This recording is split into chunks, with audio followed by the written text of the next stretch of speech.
Episode number 14। ये आतिश फिशां को ठेस लगा दी। दूसरी तरफ गुप्ता का हवाला सुनकर रमेश भी आपे से बाहर हो गया। उसने एक जोरदार झटका दिया तो औरत लहराती हुई एक दीवार से टकराकर फर्श पर ढेर हो गई। रमेश ने गर्दन से मफलर हटाकर जख्मों में चुटकी भर के हाथ औरत के सिम झटका तो उसका खूबसूरत और हसीन जिस्म भड़कते शोलों की लपेट में आ गया। औरत की कर्बनाक चीखें दरो दीवार से टकरा रही थीं और रमेश उसकी अजियत से लुत्फानंदोज होकर दीवानावार कह लगा रहा था, आज मैं तेरे साथ गोपी और गुप्ता के खतरों को भी नर्क में झोंक दूंगा। ना रहेगा बांस ना बजेगी बांसुरिया। औरत ने कोई जवाब नहीं दिया। वो आग के शोलों से बचने की खातिर पागलों की तरह उठकर कमरे में इधर उधर भागने लगी।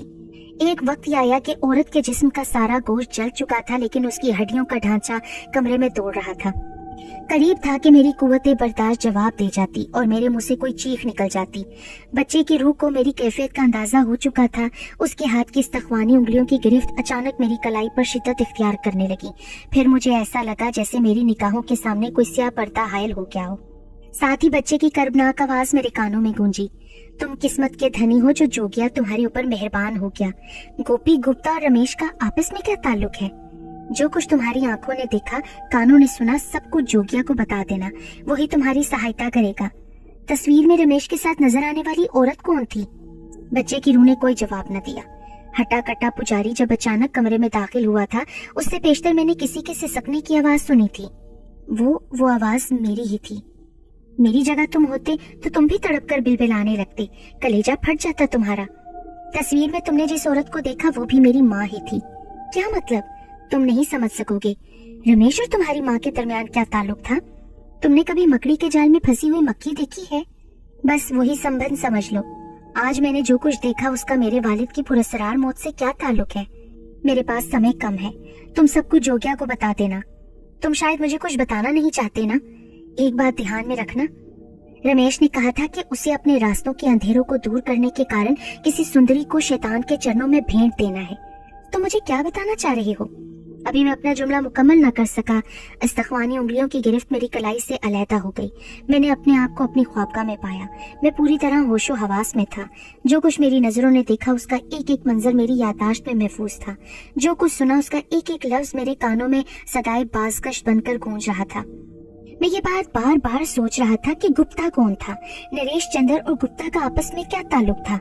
नरेश चंद्र की फर्म के नाम के साथ गुप्ता का दुमछल्ला क्यों लगा था? नरेश चंद्र की सालगिरह की पार्टी में भी प्रताप से होने वाली गुफ्तगू एक मुअम्मा थी। गुप्ता के नाम के साथ साथ अंजला देवी का तस्वुर भी उस वक्त मेरे दिमाग में किसी सुर्ख बत्ती की तरह बार बार स्पार्क कर रहा था। इन सारी चीजों में अंजला देवी का क्या किरदार था? अचानक फोन की घंटी बजी। हेलो नाग बिच्छू, तुम? हाँ मैं। फोन पर मनवाला थी और वो इस वक्त जोगिया बन के बात कर रही थी।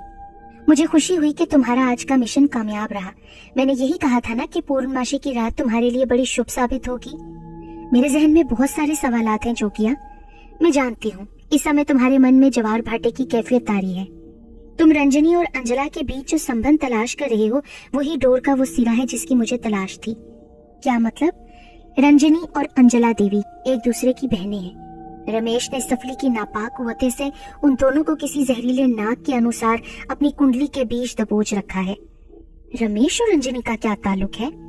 जो बालिक तुम्हारा हाथ थाम कर ले गया था वो तुम्हें उसका जवाब दे चुका है। उस भागजले ने गलत नहीं कहा था कि रमेश और रंजनी के दरमियान वही ताल्लुक है जो किसी चालाक मकड़ी का अपने जाले में फंसी हुई मक्खी से होता है। वो बदनसीब औरत कौन थी जिसे आग में जला दिया गया?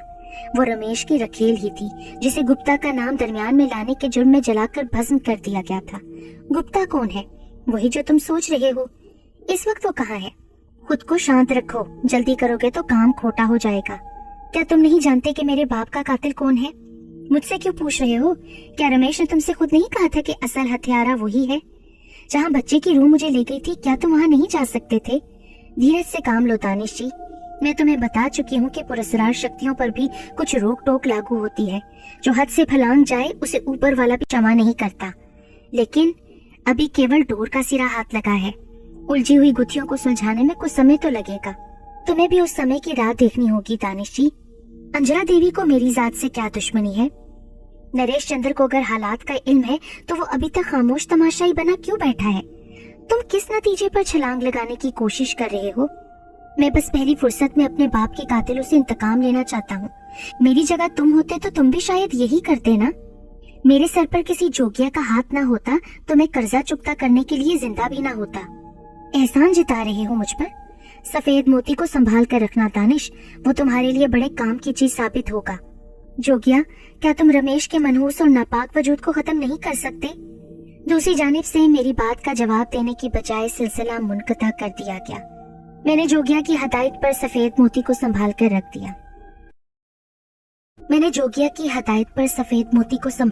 दिया। उसने सिर्फ यही कहा था कि वो मोती मेरे लिए बड़े काम की चीज साबित होगा, मगर उसका मसरफ नहीं बताया था। सबसे अहम नुक्ता ये था कि जोगिया ने मुझे बच्चे की रूह के साथ जहाँ भेजा था, क्या वो खुद वहां तक रसाई नहीं हासिल कर सकता था? अगर उसके लिए ऐसा मुमकिन था तो फिर उसने मुझे क्यों आगे बढ़ाया था? मैं इन्हीं ख्यालात से उलझ रहा था कि अचानक दरवाजे पर दस्तक हुई। दानिश बेटे, दरवाजा खोलो। माँ की आवाज सुनकर मैं तेजी से लपका। जी अम्मी, क्या हुआ? जल्दी से लिबास तब्दील करके तैयार हो जाओ बेटा, हमें फौरन वहाँ पहुँचना चाहिए। कहाँ अम्मी? आप किसकी बात कर रही हैं? अभी बेगम नफीस का फोन आया था, बहुत परेशान है, फाखरा की हालत बिगड़ गई है। क्या हुआ फाखरा को? उस पर अजीब किस्म का दौरा पड़ा है बेटा। बेगम नफीस बता रही थी कि वो दीवानों के अंदाज में न जाने क्या क्या हज़ियान बक रही है। जल्दी चलो। फाखरा की कैफियत सुनकर मैंने बड़ी उजलत से काम लिया। जल्दी जल्दी दोबारा लिबास तब्दील किया। फिर ख्वाबगाह से निकलते निकलते मैंने सफेद मोती को भी निकालकर जेब में एहतियात से रख लिया। गाड़ी बंगले से बाहर निकली। बेगम नफीस ने क्या बताया है फाखरा के सिलसिले में अम्मी? मेरा मतलब है कि क्या डॉक्टर को फोन किया जा चुका है या? इतनी तफसील से बात नहीं हो सकी बेटा। अल्लाह से दुआ करो वो हमारी अमानत पर रहम करे। क्या फाखरा को इस किस्म के दौरे पहले भी पड़ चुके हैं? ये तो वहीं चलकर मालूम होगा ना। फिर मैंने मजीद कोई सवाल ना किया। बेगम नफीस की कोठी तक पहुंचने में हमें 20 मिनट लगे। मैं माँ के साथ लाउंज तक पहुंच गया, जहाँ बेगम नफीस फाखरा को पकड़े बैठी थी। एक मुलाजमा भी उनका हाथ बटा रही थी और फाखरा उन दोनों की कैद से आजाद होने की खातिर जोर लगा रही थी। उसके बाल खुले हुए थे, चेहरे से वहशत टपक रही थी, आंखों में खून की सुर्खी तैर रही थी। पहली नजर में वो मुझे दीवानी ही लगी। हाय, क्या हो गया है मेरी बच्ची को? माँ उसके करीब जाकर बैठ गई। पिछले 1 घंटे से यही कैफियत है इसकी। ये न जाने क्या क्या उल्टी सीधी बातें कर रही है। किसी डॉक्टर को बुलाया आपने? अब आप लोग आ गए हैं तो फोन करती हूँ। तुम खड़े क्यों हो बेटा? बैठ जाओ ना। दानिश बेटा, जाओ डॉक्टर को फोन करो जल्दी से। नहीं। फाखरा, जो मुझे बड़ी खूनख्वार नजरों से घूर रही थी, चीख कर बोली, तुम यहाँ से दफा हो जाओ। सारे फसाद की जड़ तुम ही हो। मैं तुम्हें छोड़ूंगी नहीं, मार डालूंगी, कच्चा चबा डालूंगी। होश में आओ फाखरा बेटी, तुम दानिश मियाँ की शान में गुस्ताखी कर रही हो। नफीस बेगम ने उसे डांटा। हाँ, मैं देख रही हूँ कि मेरे सामने कौन खड़ा है। यही मेरा दुश्मन है। मैं अभी इसको भून कर खा जाऊंगी। मुझे इसी की तलाश थी। छोड़ दो मुझे। वो अपने आप को छुड़ाने की कोशिश कर रही थी कि मेरी माँ ने भी उसका एक हाथ थाम लिया। छोड़ दे बुढ़िया, हट जा मेरे रास्ते से। फाखरा ने माँ को हकारत से घूरा। मैं वो सारे जाल तोड़ डालूंगी जिसने तुम दोनों को पनाह दे रखी है। तुम नहीं जानते कि मैं कौन हूँ। मेरा नाम सरोजनी है। मैं मरघट की राख से नया जन्म लेकर आई हूँ। जो भी मेरे रास्ते में आया उसे जलाकर राख कर दूंगी। बस कर, चुप हो जा फाखरा, चुप हो जा। खुद को संभाल बेटी, तू सरोजनी नहीं, तू मेरी फाखरा है। नहीं, मैं फाखरा नहीं, सरोजनी हूँ। एक बार पहले भी मैं शैतान के चरणों में भेंट दे चुकी हूँ। तुम लोग मुझे नहीं जानते। मेरे अंदर वो शक्ति है जो सबको जलाकर भस्म कर देगी। अरे इस बच्ची पर तो कोई असर मालूम होता है बेगम नफीस, माँ ने बौखला कर कहा और उस पर आयतल कुर्सी पढ़कर दम करने लगी। फाखरा, जो खुद को सरोजनी कह रही थी, आयतल कुर्सी सुनकर और बेकाबू हो गई, पिछाड़े खाने लगी। मैं दम बखुद खड़ा उसकी हालत देख रहा था। शैतान के चरणों पर भेंट देने के हवाले से मेरे जहन में रमेश और बच्चे के जुमले गूंजने लगे। मेरा दिल गवाही दे रहा था कि रमेश ने जोगिया को बेनकाब करने की खातिर किसी सरोजनी की बदरू को फाखरा के जिस्म में दाखिल कर दिया है। 3 औरतें उसे पूरी कुव्वत से जकड़े हुए थीं। वो खुद को उनकी कैद से आजाद कराने की खातिर पूरा जोर लगा रही थी। उसकी निगाहों में शोले भड़क रहे थे। अचानक उसने सीधा हाथ पूरी शिद्दत से झटका तो मुलाजमा चकराकर एक तरफ जा गिरी। बेगम नफीस कमर में हाथ डालकर बेटी से लिपट गई। मेरी वालिदा ने बुलंद आवाज में आयतल कुर्सी का विर्द शुरू कर दिया। तू खड़ा क्या तमाशा देख रहा है? अपने इस हमायती को सामने बुला जिसने तुझे शीशे के खोल में महफूज कर रखा है। आज मैं उससे भी 2-2 हाथ करने को तैयार हूँ। वो चूहे की तरह बिल में छुपा बैठा है ना, उसे मेरी नजरों के सामने बुला ले। सरोजनी उसका खात्मा करने की भी शक्ति रखती है। अपने जुमले के अख्ताम के साथ उसने दोनों हाथों का जोर लगाया तो बेगम नफीस और मेरी माँ की गिरफ्त भी ढीली पड़ गई। वो खुद को आजाद कराकर उछलकर सोफे से नीचे आ गई। उसकी शोलाबार निगाहें बदस्तूर मेरे चेहरे पर मरकूज थीं, जब जोगिया की मध्यम आवाज कहीं दूर से उभरती सुनाई दी। सफेद मोती को पानी में जल्दी से डुबोकर उसका छींटा मारो फाखरा पर। जिस पलीद आत्मा ने इसे घेर रखा है वो इसका पीछा आसानी से नहीं छोड़ेगी। मैं तेजी से भागता हुआ किचन में गया। जल्दी से एक डोंगे में पानी भरकर सफेद मोती उसमें डाला और दोबारा लाउंज में आ गया, जहाँ बेगम नफीस ने फिर बमुश्किल फाखरा को काबू कर रखा था। आप अब इसे छोड़ दें आंटी। मैंने एक मौलवी साहब का बताया हुआ वजीफा पढ़कर पानी पर दम कर दिया है, जो फाखरा को सरोजनी की कैद से निजात दिला देगा। नहीं, मैं मर जाऊंगी लेकिन इसके शरीर को नहीं छोड़ूंगी। मैं तुझे और तेरे मौलवी को भी देख लूंगी। मैंने अल्लाह का नाम लेकर चुल्लू भरकर पानी उसकी तरफ फेंका। पानी के छींटते पड़ते ही उसके सारे दमखम निकल गए। वो चकरा कर दबीस कालीन पर गिरी और इस तरह पिछाड़े खाने लगी जैसे कुछ दम की मेहमान हो। मैंने 2-3 छींटे और दिए तो उसने हाथ पैर मारने बंद कर दिए। आंख बंद करके इस तरह साकित हो गई जैसी गहरी नींद से दो चार हो। दानिश बेटे, ये फाखरा मेरी बच्ची। आंटी, आप अल्लाह पर भरोसा रखें, फाखरा बिल्कुल खैरियत से है। अब कोई गंदी बला उसको परेशान नहीं करेगी। लेकिन मेरी बच्ची चीखते चीखते अचानक खामोश क्यों हो गई? आप लोग प्लीज परेशान मत हो। जिस गंदी रूह ने फाखरा के जिस्म पर कब्जा कर रखा था वो पानी के छींटों से डरकर भाग गई है। फाखरा नींद की कैफियत से दो चार है। जागने पर उसकी हालत बिल्कुल ठीक होगी। अल्लाह तुम्हारी जुबान नेक करे बेटा। दानिश बेटे, तुम्हारा वजीफा तो काम आ गया, लेकिन इस बात की क्या जमानत है कि सरोजनी की नापाक रूह फिर हमारी बच्ची को परेशान नहीं करेगी? अम्मी, मैंने जिस पानी का छींटा दिया है उसे किसी बोतल में महफूज किए देता हूँ। आंटी, यही पानी फाखरा को पिलाती रहें। बाकी मैं मौलवी साहब से दोबारा मुलाकात करके बताऊंगा। अचानक मुझे जोगिया की फिर आवाज सुनाई थी। बेगम नफीस को समझा दो कि अब वो अपनी बेटी की तरफ से बेफिक्र हो जाए। सरोजनी की आत्मा जलकर राख हो चुकी है, पर रमेश कोई दूसरा खतरनाक वार भी तो कर सकता है ना। चिंता मत करो, मैं तुम्हारी फाखरा का भी ध्यान रखूंगा। पर कब तक? मैं तुम्हारे मन में होने वाली हलचल देख रहा हूँ दानिश। सिर्फ देखते रहोगे या आप कुछ करोगे भी जोगिया? घबराओ मत, खेल के खत्म होने का समय अब करीब आ चुका है। तुमने अक्लमंदी की जो सफेद मोती साथ ले आए, वरना बना बनाया खेल खराब भी हो सकता था। सफेद मोती की रक्षा अपनी जान से भी ज्यादा करना, यही तुम्हारी कठिनाइयां दूर करने में काम आएगा। बेटा, मैं किस जुबान से तुम्हारा शुक्रिया अदा करूं? अगर तुमने मौलवी साहब का वजीफा बर वक्त याद ना किया होता तो ना जाने मेरी बच्ची का क्या होता। आंटी, अब आप परेशान ना हो, फाखरा बिल्कुल ठीक है। कुछ देर बेगम नफीस को मैंने तसल्लियां दी और फिर अपनी वालिदा को उन्हीं के पास छोड़कर मैं वापस घर आ गया। सुबह मेरी आंख देर से खुली। गुज़िश्ता रात के तजर्बात ने मुझे झंझोड़ कर रख दिया था। मैंने नाश्ता किया और फिर पहली फुर्सत में ही बेगम नफीस की कोठी पहुंच गया। फाखरा को एक नजर देख लेने के बाद मुझे तसल्ली हो गई। तकरीबन 2 बजे मैं दफ्तर पहुंचा तो कुछ कारोबारी हजरात मुझसे मुलाकात के मुंतजर थे। मैंने उन्हें जल्दी जल्दी फारिग किया। फिर किसी ख्याल के तहत मैंने बहुत सोच विचार करने के बाद इंटरकॉम पर मनवाला को हदायत की कि जब तक मैं न कहूँ कोई कॉल मुझसे मिलाई ना जाए, न किसी को अंदर आने की इजाजत दी जाए। फिर मैंने कुछ सोच समझकर नरेश चंद्र का नंबर मिलाया। हेलो, मैं दानिश बोल रहा हूँ अंकल। अरे मेरे बड़े भाग, जो तुमने मुझे फोन किया। कारोबार कैसा चल रहा है? आपकी कृपा है अंकल। कैसे याद किया बेटा? मुझे आपसे मिलकर कुछ जरूरी बातें करनी है, खास तौर से वालिद साहब के दूसरे कारोबार के सिलसिले में। दूसरा कारोबार? मैं नहीं समझा कि तुम किस कारोबार की बात कर रहे हो। जहाँ तक मेरी नॉलेज है तो मैं अपने स्वर्गवासी मित्र कबीर जी के एक ही कारोबार से वाकिफ हूँ जो तुम संभाल चुके हो।